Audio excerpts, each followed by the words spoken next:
નર્મદા નદીમાં ગેરકાયદેસર રેતી ખનનના કારસામાં ભરૂચ, નર્મદા અને વડોદરા કલેક્ટર, પ્રાંત ખાણ ખનિજ વિભાગ, પોલીસ અધિકારીઓ સહિત તાલુકા અને જિલ્લાના રાજકીય નેતાઓની મિલીભગત હોવાના આક્ષેપ સાથેની પોસ્ટ સાંસદ મનસુખભાઈ વસાવાએ પોતાના સોશિયલ મીડિયા પર મૂકતા ચકચાર મચી જવા પામી છે.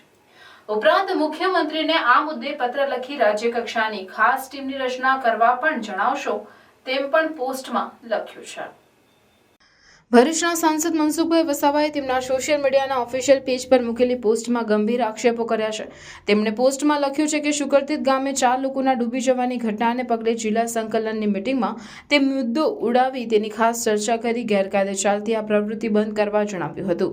છતાં હજી બેરોકટોક રેતી ખનન ચાલુ છે. ઝઘડા તાલુકાના ઇન્દોર તેમજ નાના વાસણા ગામના પ્રાથમિક સ્થાનિક રહીશોએ તેમને કરેલી ગેરકાયદે રેતી ખનનની રજૂઆતને પગલે તેમણે ભરૂચ કલેક્ટરનું ધ્યાન દોર્યું હતું. જેના પગલે કલેક્ટરની સૂચનાથી ખાણ ખનિજ વિભાગની ટીમ તેમજ મામલતદાર અને સ્થાનિક પોલીસની ટીમ વહેલી સવારે 6 વાગે સ્થળ પર પહોંચી રેતી માફિયાઓને પકડવાને બદલે તેમને ભગાડી મૂકે છે. નાના વાસણા ગામે જ્યાં લીઝ મંજૂર થઈ નથી તેવા સ્થળે મોટા પ્રમાણમાં રેતી ઉલેચવામાં આવી હતી, જેમાં તમામ શખ્સો વડોદરાના જિલ્લાના હતા, પણ તેઓ ભરૂચની હદમાં રેતી કાઢી રહ્યા હતા. તેમ છતાં કલેક્ટરની સૂચનાથી ત્યાં પહોંચી ખાણ ખનિજ પ્રાંત તેમજ મામલતદારની ટીમે કાર્યવાહી કરવાના બદલે તેમને ભગાડી મૂક્યા હતા.